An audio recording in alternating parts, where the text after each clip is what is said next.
Welcome to WB Bengal education YouTube চ্যানেলে। আশা করি তোমরা খুব ভালো আছো এবং প্রত্যেকের পড়াশোনা খুব ভালোভাবে চলছে। তো আমি আজকেও নিয়ে এসেছি একটা দুর্দান্ত মাস্টার ক্লাস। আজকে আমরা আজকে একটা ভালো টপিকের ওপর মাস্টার ক্লাস করব। এই টপিকের মাস্টার ক্লাসটা বেশ কতগুলো পার্টে আসবে, যেহেতু এই চ্যাপ্টারটা অনেক বড়ো চ্যাপ্টার, তাই পার্ট 1 পার্ট 2 দেখি যতগুলো পার্ট হয় পার্টে আসবে। যারা প্রত্যেকে ভিডিওটা দেখছো অবশ্যই লাইক করে দিও, দিয়ে তোমার অ্যাটেন্ডেন্স জানিয়ে দিও। ক্লাসটা দেখার পর কমেন্ট বক্সে তোমার মন্তব্যটা জানাতে ভুলো না যে ক্লাসটা কেমন হয়েছে।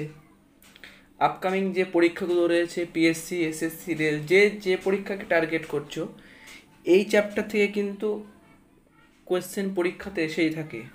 তো চলো বেশি দেরি করবো না, শুরু করা যাক। আজকে আমার টপিক হচ্ছে একদম সেই ছোটো একটা টপিক, সৌরজগৎ অর্থাৎ সোলার সিস্টেমের ওপর ক্লাস হবে। সোলার সিস্টেম, সৌরজগতের ওপর আমরা আজকে ক্লাস করতে চলেছি।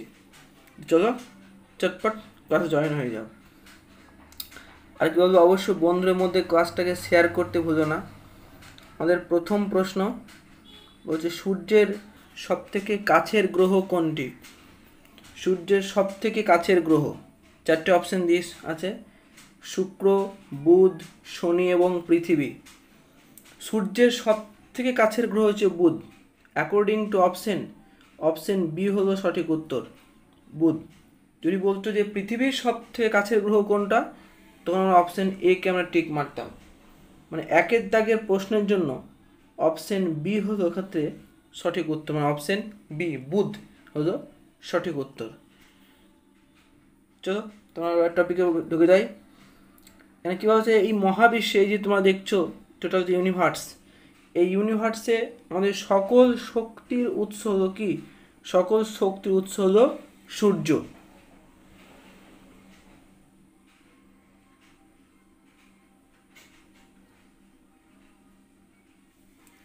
এবং এই সূর্য সম্পর্কে অধ্যয়নের জন্য ইসরোর তরফ থেকে একটা মিশন কিন্তু লঞ্চ করা হয়েছিল 2023 সালে। রিসেন্টলি কিন্তু মিশন লঞ্চ হয়েছে।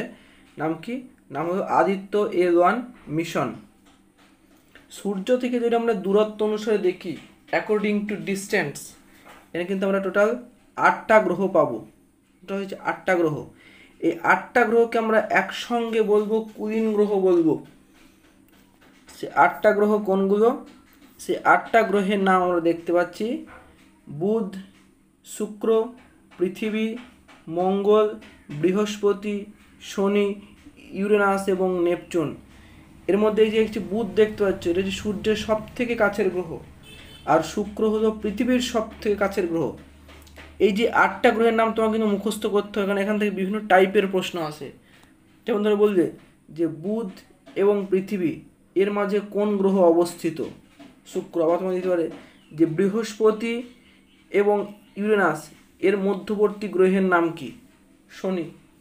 এটা কিন্তু তোমাদের পরীক্ষা কিন্তু আসতে পারে। অর্থাৎ তোমাদের এই যে লিস্ট, এই যে লিস্টের মধ্যে যতগুলো গ্রহের নাম আছে সব কিন্তু মুখস্থ রাখতে হবে। বিভিন্ন টাইপের প্রশ্ন কিন্তু হতে পারে এই 8টা গ্রহের ওপর। এবার আসছি বুধ। যদি আমরা বুধের প্রসঙ্গটা আমরা দেখি, যাবো সেটা সূর্যের সব থেকে কাছের গ্রহ হলো বুধ, এবং এই বুধের কোনো কিন্তু উপগ্রহ নাই, এবং বুধ হলো সব থেকে দ্রুততম এবং ক্ষুদ্রতম গ্রহ হলো বুধ। এই যে প্রথম দিকের যে চারটা, আমরা যে এই 8টা গ্রহ, এই দেখো একটু ব্যাকে আসছি, টোটাল যে এখানে দেখতে পাচ্ছি 8টা গ্রহ রয়েছে। এই 8টা গ্রহকে যদি আমরা 4টে পার্টে ভাগ করি, মানে বুধ, শুক্র, পৃথিবী, মঙ্গল এই একটা পার্ট, আর বৃহস্পতি, শনি, ইউরেনাস, নেপচুন এই একটা 4টে পার্ট হলো। এই প্রথম দিককার যে 4টে গ্রহ অর্থাৎ বুধ, শুক্র, পৃথিবী এবং মঙ্গল, এই 4টে গ্রহকে বলা হয় অন্তঃস্থ গ্রহ বা শিলাময় গ্রহ বলা হয়, টেরিস্ট্রিয়াল প্ল্যানেট। মানে অত্যধিক শক্ত এইগুলো, এই গ্রহটির ভিতরটা অংশ শিলা দিয়ে তৈরি হয়েছে, এদেরকে আমরা বলবো অন্তঃস্থ গ্রহ বলবো। আর এই যে 4টে পা দেখতে হয়েছে বৃহস্পতি, শনি, ইউরেনাস এবং নেপচুন, এই 4টে গ্রহকে আমরা বলবো বহিস্থ গ্রহ, অর্থাৎ জোভিয়ান প্ল্যানেট বলা হয়। এই যে বুধ, শুক্র, পৃথিবী, মঙ্গল এই সবকটা গ্রহের কিন্তু কমন বৈশিষ্ট্য কি? এদের কোনো উপগ্রহ নাই। আর যদি উপগ্রহ থেকেও থাকে তো তো সংখ্যায় খুব কম, একটা কি দুটো এরকম টাইপের উপগ্রহ থাকে। আর বৃহস্পতি, শনি, ইউরেনাস এবং নেপচুন এদের কিন্তু উপগ্রহের সংখ্যা অনেকগুলো, কারো 10টা, কারো 20টা, কারো 100 পার হয়ে গিয়েছে এরকম। তো চলো এরপর আমরা আসছি শুক্র সম্পর্কে আসছি। সৌরজগতের মধ্যে এরকম ডিস্টেন্স অনুসারে দেখি, সূর্য থেকে দূরত্ব অনুসারে এই শুক্র গ্রহ হলো দ্বিতীয়তম গ্রহ, দ্বিতীয়তম স্থানে আছে এবং এরও কোনো উপগ্রহ নাই। তো সৌরজগতের মধ্যে মাত্র 2টি গ্রহ আছে যার কোনো উপগ্রহ নাই, একটা বুধ, একটা শুক্র। এবং এই যে শুক্র গ্রহ, এই শুক্র গ্রহ হচ্ছে পৃথিবীর সব থেকে কাছের গ্রহ, পৃথিবীর সব থেকে নিকটবর্তী একটা গ্রহ হলো এই শুক্র। এবং এই শুক্র গ্রহকে আমরা কি বলবো, পৃথিবীর যমজ গ্রহ বলা হয়, আর্থ টুইন বলা হয় শুক্র গ্রহকে। এবং এটি হচ্ছে পৃথিবীর সব থেকে কাছের গ্রহ, এটা খেয়াল রাখতে হবে। এবার আমাদের যে নিজস্ব যে প্ল্যানেট পৃথিবীর সম্পর্কে আমরা আলোচনা করব। সূর্য থেকে দূরত্ব অনুসারে এই পৃথিবী হচ্ছে তৃতীয়তম গ্রহ, তৃতীয়তম গ্রহ হচ্ছে পৃথিবী। এবং পৃথিবীর হচ্ছে একটাই উপগ্রহ, কি নাম, নাম হচ্ছে চাঁদ। তোমরা প্রত্যেকে জানো যে চাঁদ সম্পর্কে অধ্যয়নের জন্য আর ইসরো থেকে কিন্তু রিসেন্ট 2023 সালে একটা মিশন লঞ্চ করা হয়েছিল, মিশন চন্দ্রযান 3। মিশন চন্দ্রযান 3 এটা লঞ্চ করা হয়েছিল। এবং এই প্রশ্নগুলো 23শে আগস্ট, এই দিনটাকে আমরা পালন করি কি, এই দিনটাকে আমরা পালন করি জাতীয় মহাকাশ দিবস হিসেবে। এবং এই পৃথিবীকে আমরা বলি নীল গ্রহ বলি। পৃথিবীকে একবার প্রদক্ষিণ করতে চাঁদের সময় লাগে 27.1 দিন, বা প্রায় 27.5 দিন মোটামুটি বলবো। এটাকে আমরা বলবো এক চান্দ্র মাস বলবো। এবং পৃথিবী থেকে সূর্যের দূরত্ব হলো প্রায় 15 কোটি কিমি। আর পৃথিবীর থেকে সূর্য প্রায় বড় হলো প্রায় 13 লক্ষ গুণ মতো বড়। তো আমরা আজকে কি দেখলাম, আমরা আজকে 4টে গ্রহ সম্পর্কে আলোচনা করলাম, বুধ, শুক্র, পৃথিবী, এই 3টে মোটামুটি আলোচনা করতে পারলাম। এবার এইখান থেকে যাও দেখে দিই যে কিরম ধরনের কিন্তু MCQ পরীক্ষা আসতে পারে এই টপিকগুলোর ওপর। তো চলো শুরু করা যাক। প্রথম প্রশ্ন বলেছে যে কোন গ্রহকে নীল গ্রহ বলা হয়, ব্লু প্ল্যানেট। এই নীল গ্রহ বলা হয় পৃথিবীকেই বলা হয়, আমরা একটু আগেই পড়ে এলাম যে পৃথিবীকে বলবো আমরা নীল গ্রহ।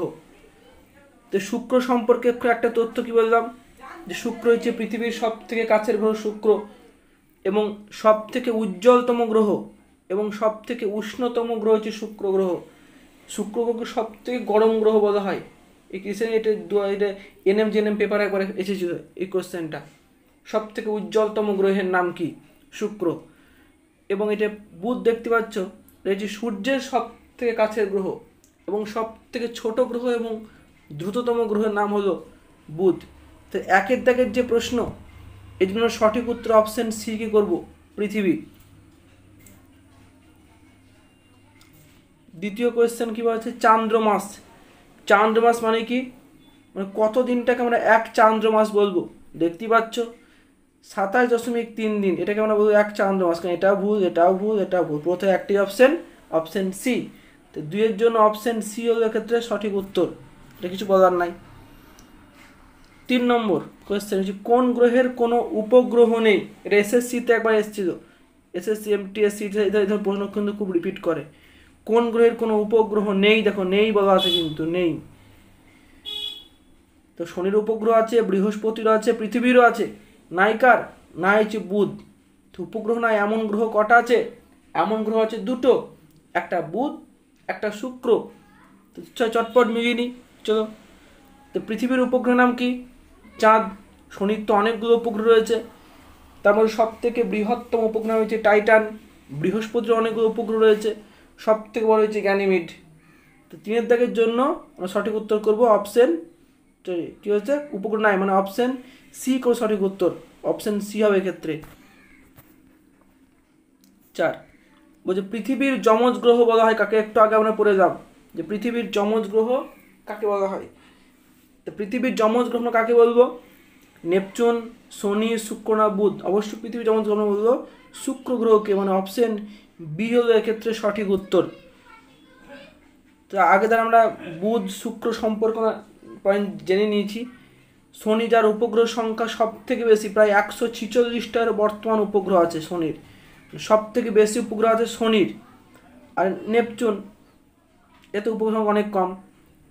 তাহলে 4 নম্বর যে প্রশ্ন কি আছে, যে পৃথিবীর যমজ গ্রহ বলা হয় কাকে? অপশন বি শুক্র হবে ক্ষেত্রে সঠিক উত্তর, অপশন বি হবে এটা সঠিক উত্তর। এই ছিল আমাদের আজকে ক্লাস। প্রত্যেকে জানাবো যে ক্লাসটা কেমন হলো। প্রত্যেক ভিডিও দেখার জন্য ধন্যবাদ। প্রত্যেকে জানাই যে ক্লাসটা কেমন হয়েছে।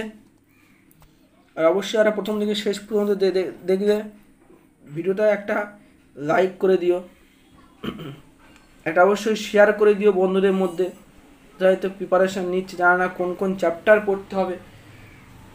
আমরা কিন্তু এইটা শুরু করছি, এটা শেষ যদিও হয়নি, এটা পার্ট 1, এটা পার্ট 1-এর ভিডিও। পার্ট 2 আসবে, পার্ট 3, পরপর ছোট্ট ছোট্ট পার্টে ভিডিওগুলো আমরা আনবো। আর যারা চ্যানেলে অবশ্যই নতুন আছো তাদেরকে বলবো যে তোমরা চ্যানেলটাকে সাবস্ক্রাইব করে পাশে বেল আইকনটাকে ক্লিক করতে ভুলো না। আর যারা এই ক্লাসটাকে দেখেছো, এই নোটসগুলো কিন্তু অবশ্যই খাতায় কিন্তু নোটস করে নিও। খুব ভালো কিন্তু 1 লাইনে করে নোটস করে দেওয়া আছে, প্রত্যেকটা লাইন থেকে কোনো না কোনো বছরে MCQ এসছে। তো চলো দেখা হচ্ছে নেক্সট ভিডিওতে। ততক্ষণ সবাই খুব ভালো থেকো, ভালো রেখো, আর দুর্দান্ত প্রিপারেশন করতে থাকো। চলো টাটা।